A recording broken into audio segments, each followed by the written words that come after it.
Hello! I'm starting a new series on the channel about gardening in Michigan. Been doing quite a lot of that lately. Up until now I've mostly been focused on vegetable gardening, and I've done that most of my life, and I'm starting to branch out a little bit into other types of gardening, and I'll show you some of that. For this series, I think once a month should be enough updating for now. I'll take you on a little journey here with me. So this is the first area I wanted to show you. This is kind of in the back of the house. It's a patio, and we're making use of it to grow all sorts of edible things and to try out some new things along the way. Starting with this, these are potatoes, and I've never grown potatoes before. And the idea here was to have a container that you could easily harvest and start with a little bit of compost in the bottom of the pot. I added in 3 seed potatoes, covered them with a little bit more, and then let them grow to about 8 inches above the soil, and then covered the stems up to right below the crown and let them grow 8 more inches, and kept covering until the pot is mostly full. Now the idea is that these will continue to develop foliage. Eventually they'll flower and start to die off, and at that point we should be able to harvest a big huge bucket full of potatoes, but I'm suspecting that's a couple months away. This isn't going to be the greatest shot because we're backlit and the sun is up there somewhere. Later on in the afternoon this will be in full sun, and this is all lettuce. We've had 1 crop already out of here, which we ate, and 2 days ago we reseeded, and we're already starting to get little seedlings in our lettuce plot here. Now right here, these are 3 kaffir lime trees that I started this year from seed. I planted 12 trees and got 3 little seedlings out of them. This is the first time I've tried to grow these. The idea is that these get big enough that I can get fresh kaffir lime leaves for my Thai food. This here is a basil pot that I bought at the grocery store, and it came with a bunch of seeds and this pot, and I chucked them all in there, and that's the result. So not super impressive. I'll show some other basil that was 1 seed and looks way better than that. This is a container that I've planted some canna lilies in. These come as a bare root tuber, and I planted a few of them in this container, and we'll eventually get some really nice flowers up here. Not quite ready. I expect in another couple weeks these will be flowering. And then we have some nasturtiums in the pot next to it that really haven't done a whole lot. I'll have to research why that is at some point. But at the end of the season, these are not hardy, so I'll have to dig those bulbs out and put them in a box with a little bit of compost in the basement, and then next spring plant them out again. For a long time I've been working on miniaturizing trees in little pots and things. These 2 up front here are the newest. These are about 10 years old, and these are red oaks, and I started these from acorns that I took off of Ethan Becker's place in Tennessee. And they're looking better this year. They were having some issues early on, and you can see this leaf got eaten up. I had some caterpillars attack it, but they're looking good. I'm going to put them in a sheltered place this winter and try to leave them outside and see how they do. Previously I've wintered them inside, but I think it confuses the plants because they bud early and they just haven't thrived by doing that, and I think they need to go through a cold period. This one here is the oldest one. I bought this tree in 1993 when I was living in the dorms, and it was 10 years old at that time, so it's about a 40-year-old tree. That's had some periods of neglect. It's moved all over the country. Like, it's been in Chicago, it's been in Louisville, Kansas City, Iowa, back in Illinois, multiple places in Michigan, but it's This year I pruned it to try to encourage some growth, and we're getting it. And you just kind of have to maintain them over time. I also took it out and repotted it in some fresh soil. This back one here, I have no idea how old it is. It was a bush in our house here, and about a month ago, I think, I dug it up, and it was all dead except for a few things, and I figured, well, why not at least try to keep it alive? So I put it in here. It's much too big, and so what I want to do is have this foliage out here keep things alive. I'd like to see some branching in this area pop up over the next few years, and then I can start trimming it back so that it's a more reasonable size for the amount of trunk that we've got. Here's another section where I'm growing a lot of different herbs and things and edibles.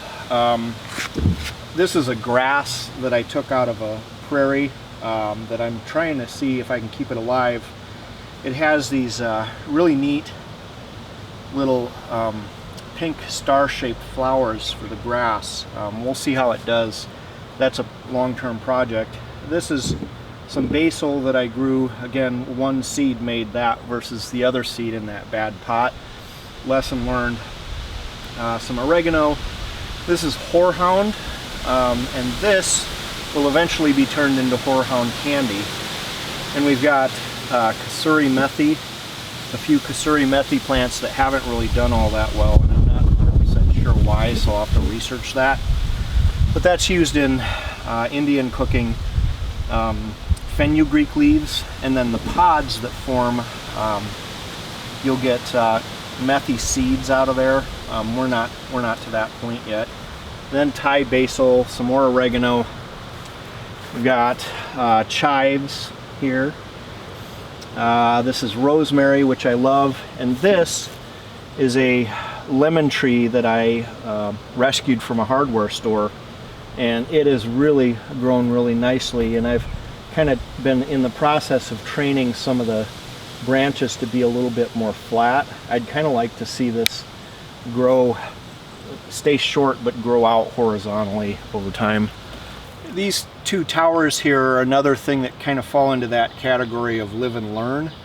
These are called strawberry planters, but the strawberries really haven't done too well in there. I mean, we do get some strawberries off of them, but I think next year what we're going to do is I'm going to take strawberries and put them in a raised bed, and I think we'll be able to have a lot better, more stable conditions. The ones that lower on in the tier don't like being there.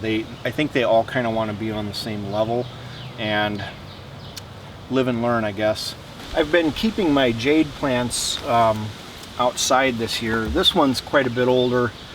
It must be at least 10-15 years old.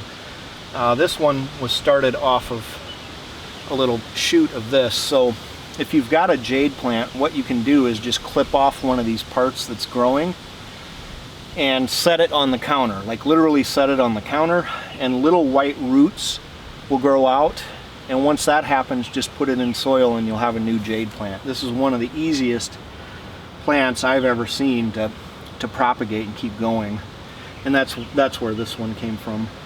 So moving on to the rest of the yard, we live kind of in the woods, so it's really shady back here, and I'll show some close-ups of some of this stuff. But as you follow the yard around, the grass more or less forms a circle around this center island of trees to continue back around. And I wanted to show you something about that center island of trees. It's a project for this fall.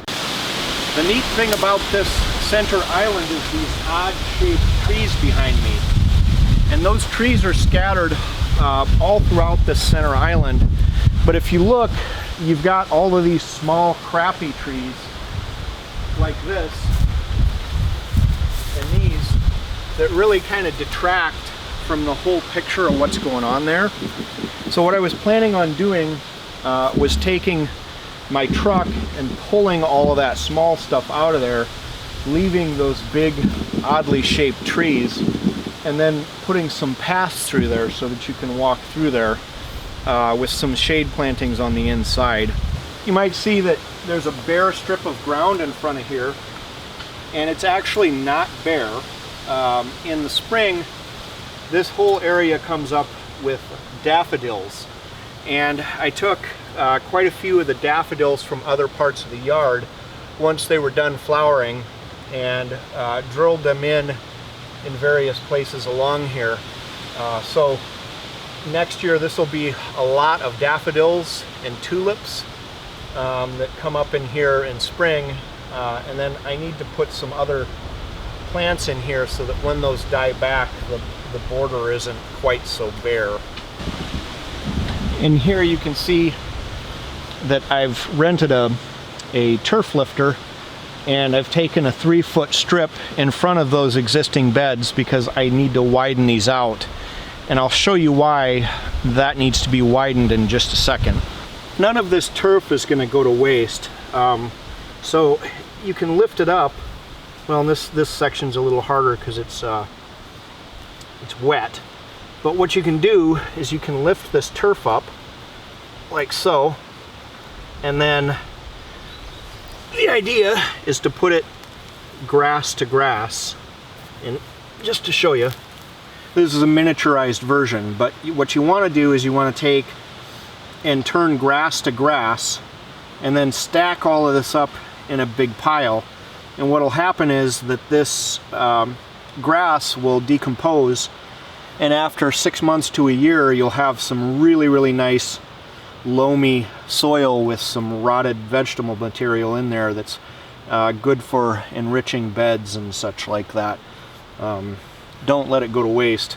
Or you can use turf like this to repair other damaged spots in your yard.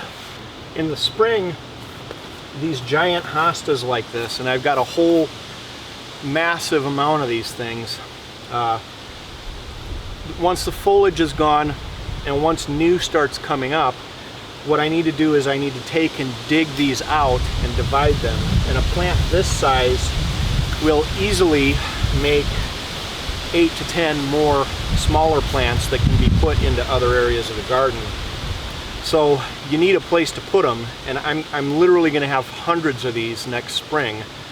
And so I'm preparing spots to put them as we go along.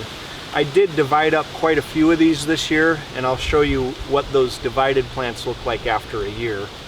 All of these hostas were ones that were taken this spring and put into this new spot. So this is 1 year of growth from a tiny little plug that I put in there. And there's so many hostas. That's one of the reasons why I had to make the front of this bed a little bit wider, is to have some spots to put them. I guess if you knew people that wanted hostas, I've got hundreds of them. Oh, frogs. They're all over the place in there. Well, this is something that I started this year, a little water feature. And it's a Jack Daniels barrel that I dug into the ground and filled with water. And then I've stacked some bricks in there and put some aquatic plants in there. There were a lot more aquatic plants, but the deer have gotten to them. So lesson learned about that. I never knew that deer would eat somebody's aquatic plants when literally within a mile of here there are probably 100 acres of ponds with aquatic plants in them, but somehow they think that this is the one to eat. So if you look next to that one lily pad, there's a frog. It didn't take long for this to become a attractant for wildlife, and basically I've done nothing with it. I just keep it filled with water, and then I check it every now and again to make sure that there aren't little mosquito larvae trying to take hold in there. And once I see that, I put a garden hose in there and let it run for an hour, and it washes all that shit out of there. Here's an Irish moss type grass, and you can see some hostas and some other grasses. And this is one of my Japanese maples that the deer ate half of. I'm going to have to do some major pruning on it this year, unfortunately.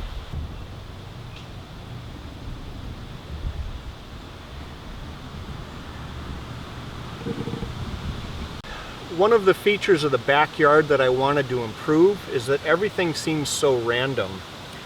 And I wanted to bring some order to the garden. So I put this in. About a month ago, my Boston Terrier Nellie died from choking on a chicken McNugget of all damn things. And so I buried her there next to the bird bath. And that bird bath was given to me by my grandmother a long time ago. I need to fill it with some water, but the birds really seem to enjoy it. To build this garden, I made a perfect circle kind of abutting into the woods there. And I did that by tying a string to the bird bath loosely and then connecting it to a spray paint can and making a spray paint border. I then rented that turf cutter and cut all the turf out and then arranged a design. So these boxwoods, there's 18 of them, and I spaced them 20 inches apart. And the idea is to grow these, have these grow together, keep them about this wide and about this tall to make a nice connected hedge that kind of walls this off to create a little structure. This fall, all around this edge, I'm going to drill in some tulips so that we'll have some color right up front in the spring. And then you can see the garden is kind of divided into wedges. This here is a peony called the Bowl of Beauty, and I've got a couple roses and some other plants. In that bare wedge there, I've got a couple Gladiolas in pots that have been somewhat of a failure, and I'll show you why. But in that wedge and in that wedge, this fall I'm going to put some poppies in this wedge. And you really kind of want to wait until there's been a hard frost and the average soil temperature is 45 degrees, and then you plant them. In the other wedge behind me, I'm going to do the same, but with perennial wildflowers that are native to this area. And then in the spring they should come up. But both of those plants need to be vernalized, and basically that just means they need to go through a winter before they're super hardy and ready to go. And so we're going to do that. And then I've got some plants that are going to be a little bit taller, lots of different colors. And then behind the bath I've got some ferns, and you'll see this garden develop over time. It's only a week old, so everything is just brand new and nice right now, but everything's going to get a lot bigger, and we may have to divide some things and take some things out of here. So these Gladiolas are somewhat of a fail because I don't know if it's because I've got them in too shallow of a pot or what, but they flowered, or they are getting close to flowering, and then everything falls over. The exception is the one over there. But this is a plant that you can make mistakes with, because at the end of the year I have to dig those up and, like with the cannas, put them inside, and then we can try again next year in a different location. It may be that it's windy enough. We've had some storms that they got blown over, or maybe a deer was fucking with them again. Who knows?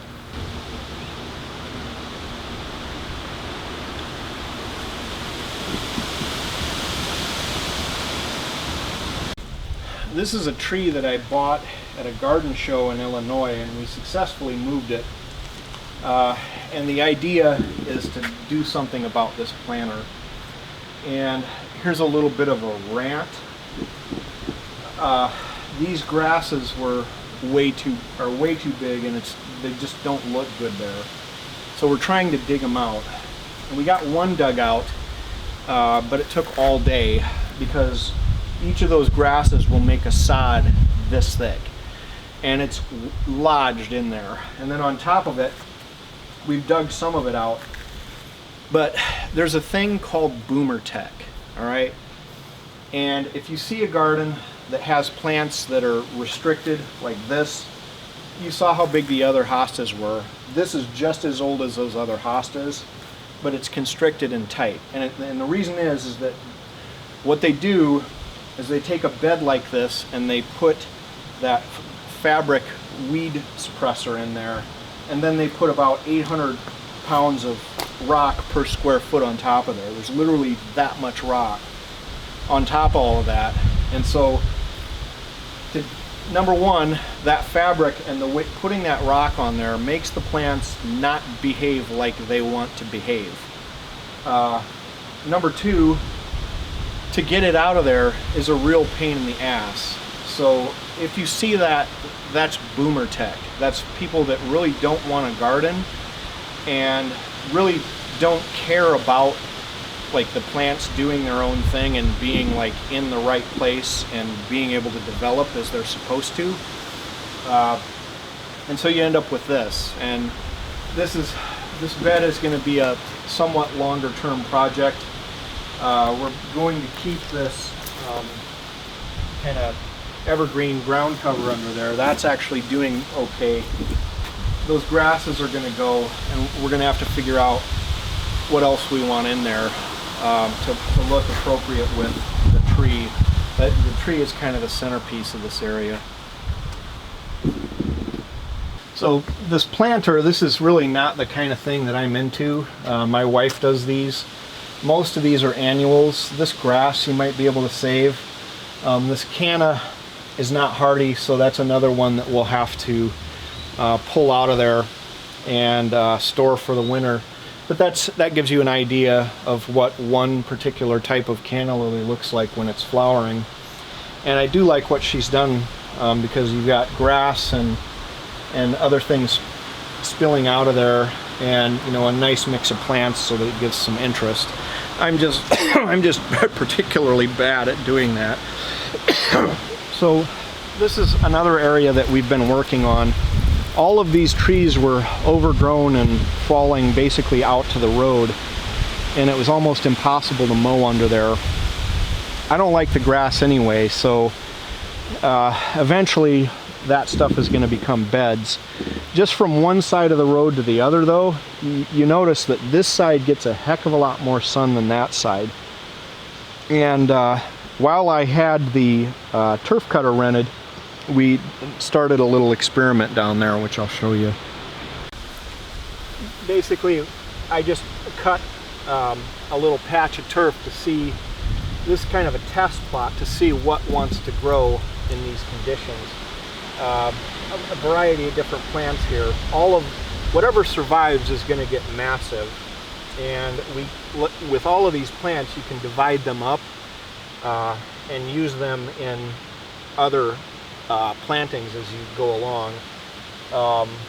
This one here is really kind of neat. This is one of my favorite new plants that I've seen this year. It's called butterfly weed, and I'm hoping that does well. Then we've got some coneflowers and a bunch of other plants. All of these will get pretty big.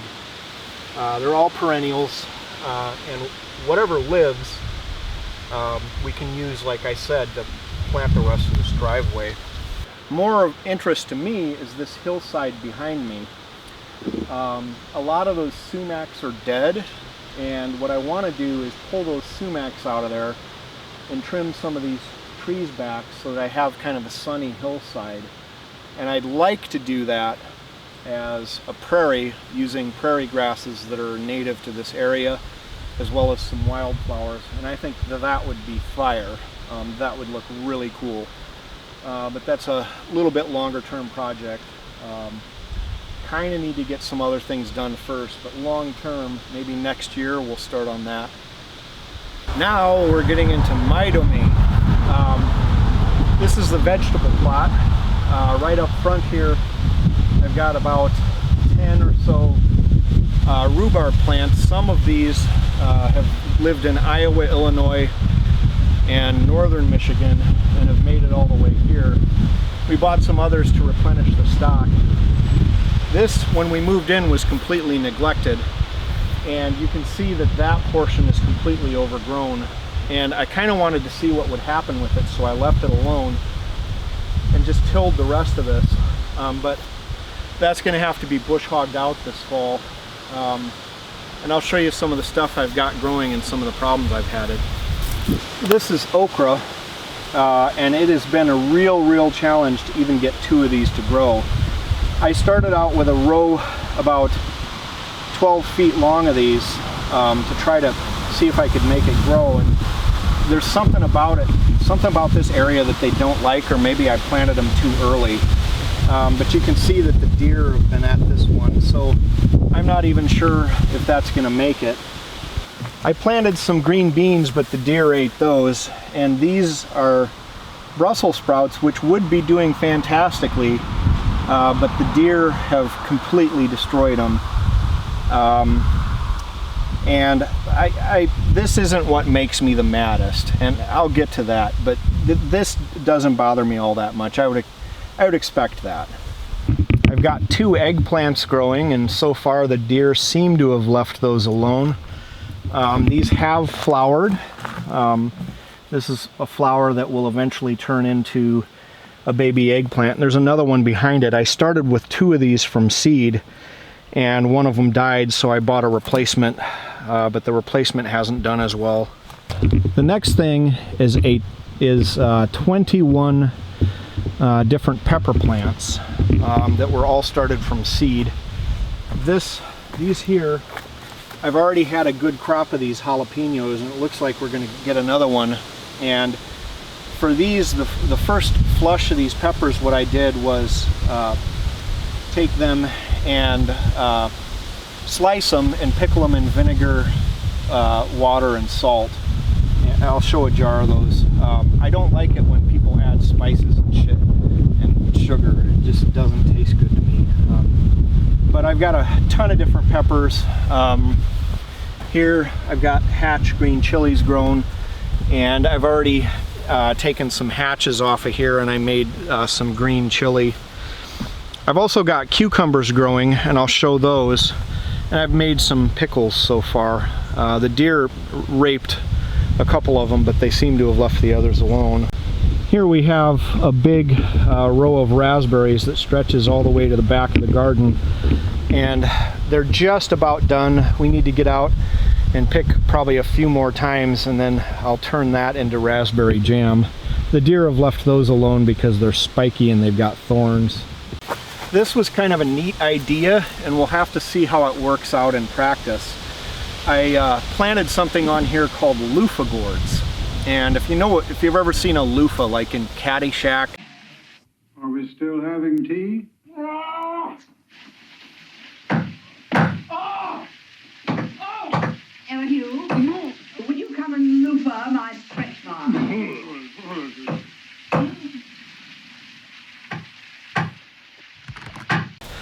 There's the shower scene, and she says, "Will you loofah my back?"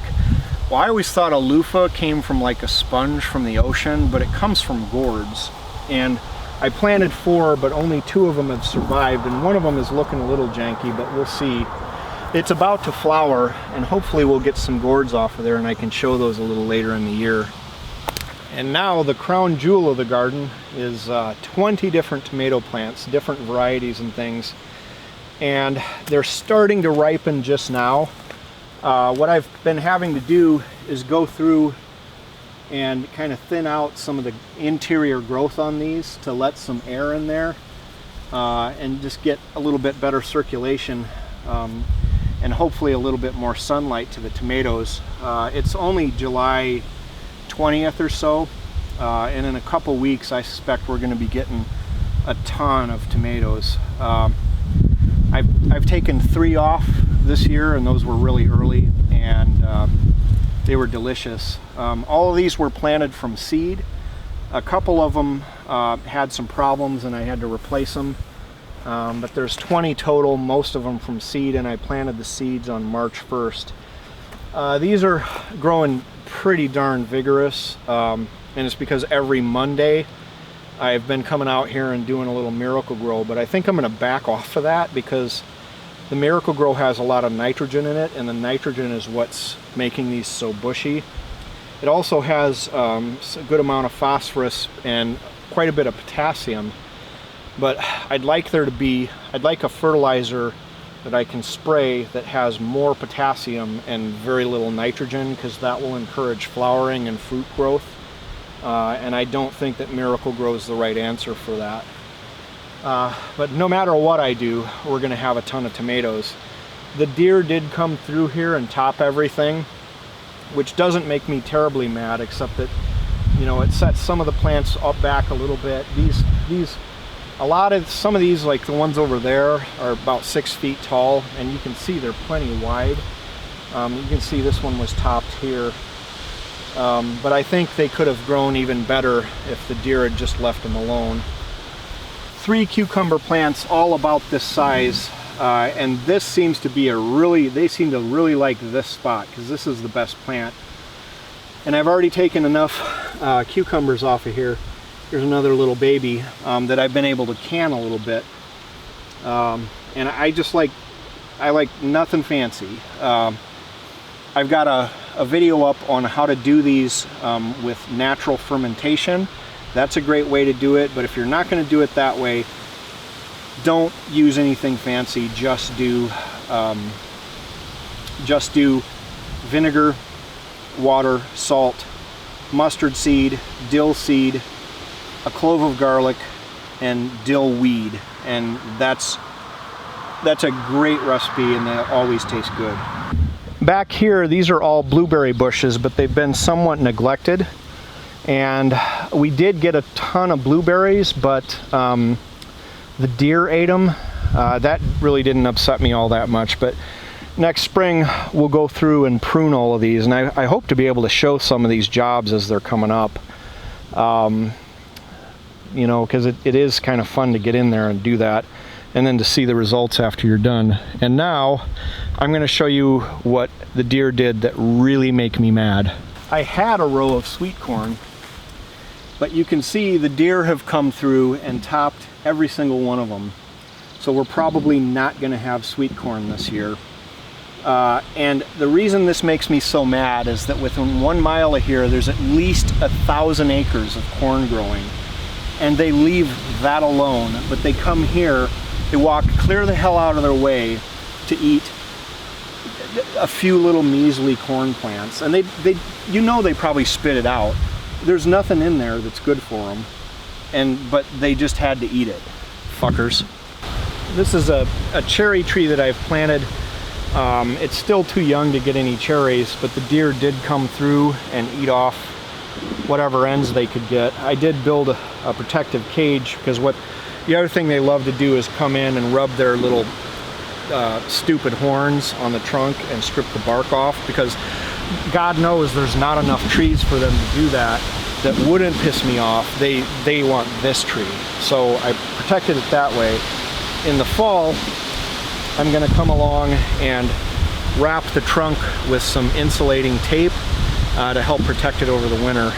This is a peach tree that I actually had quite a bit of success with this year. We got enough peaches to make about a dozen half pints of peach jam that we'll be enjoying throughout the year. Again, with this tree, I have to wrap it this fall. This doesn't look like much now, but this is one of the gems of the garden. This is a tree called the Pawpaw tree, and it's one of the only fruit trees that's a native of America, and it's actually native to right where I live. I planted 2 of these this year, and it'll take about 5 to 7 years before this bears any fruit. I've never seen pawpaw fruit for sale. Apparently it's basically a lost species. But I bought these trees at a farmer's market this year, 2 of these trees, and obviously I'm protecting the hell out of them. And so hopefully over the years we'll start getting some fruit from these. Well, that's it for the July edition of the Michigan Gardener. It started basically with a tour. I did a lot of work out here before I even thought that it'd be neat to make a video series of, but going forward I'll try to show some of the actual work that goes into it. You have a good idea of what is going on out here and what some plans are, and I wanted to tell you what I'm going to do about the deer next year. This entire area is going to be surrounded by electric fence, and you should look this up. The county ag department recommends this. It's called a 3D electric fence. Basically you have one wire that's a foot off the ground, and separated back a ways you have another wire that's about this tall, and because it's offset and it's wider, the deer have a hard time negotiating that and jumping it, so they come up to it and sniff the wire and get shocked. And a lot of commercial farms have been using that, and it seems to be wildly successful. So next spring, after we get the ground tilled and we get the plots ready and everything, we'll put that in and we'll see how that does for us. Couple quick things when you're gardening.